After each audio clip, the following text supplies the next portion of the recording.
Les nouvelles ne sont pas très encourageantes pour Simon Adingra et Achraf Hakimi à l'approche de la cérémonie du Ballon d'Or africain 2024.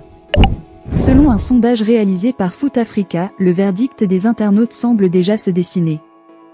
Lancé récemment, ce sondage a rapidement mobilisé plus de 10 000 participants, un chiffre qui dépasse désormais les 60 000 votes.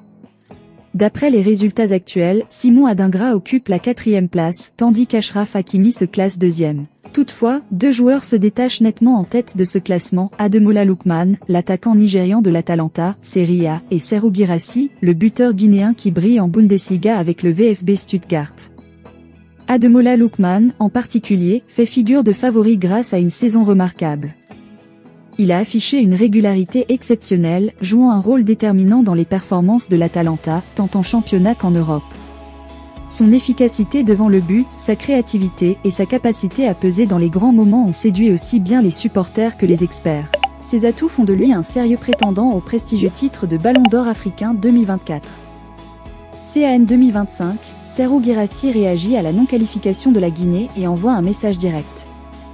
Le lendemain de l'élimination de la Guinée pour la CAN 2025, Serhou Guirassy, attaquant vedette, a adressé un message subtil mais critique à ses responsables.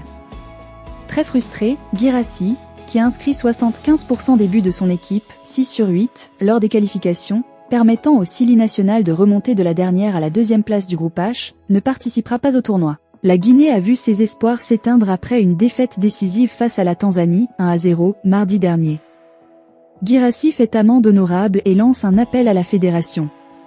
Sur Instagram, Serhou Guirassy, auteur de 9 buts en 22 sélections, a exprimé ses regrets après l'élimination de la Guinée pour la CAN 2025. La déception est immense. Ne pas voir la Guinée à la Coupe d'Afrique est une douleur pour nous, joueurs, et pour tout un peuple passionné de football. Nous sommes les premiers responsables. Je m'excuse auprès du peuple guinéen. Nous avons failli à notre mission, a-t-il déclaré, assumant sa part de responsabilité. Cependant, Guirassy a également critiqué indirectement les dirigeants pour l'absence d'un stade conforme en Guinée, ce qui a contraint l'équipe à jouer ses matchs à domicile en terrain neutre. Une situation qui, selon lui, a privé les joueurs du soutien précieux des supporters et les a exposés à des déplacements éreintants.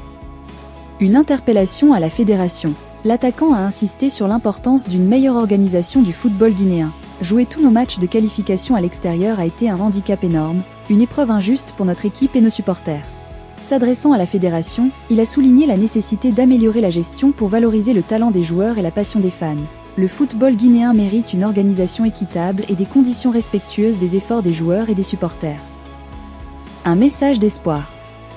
Malgré la déception, Guirassy a conclu sur une note positive, affirmant que cet échec n'était qu'une étape. Ce n'est pas la fin de notre histoire. Nous allons travailler, nous relever et nous battre pour revenir plus fort. La Guinée mérite d'être au sommet.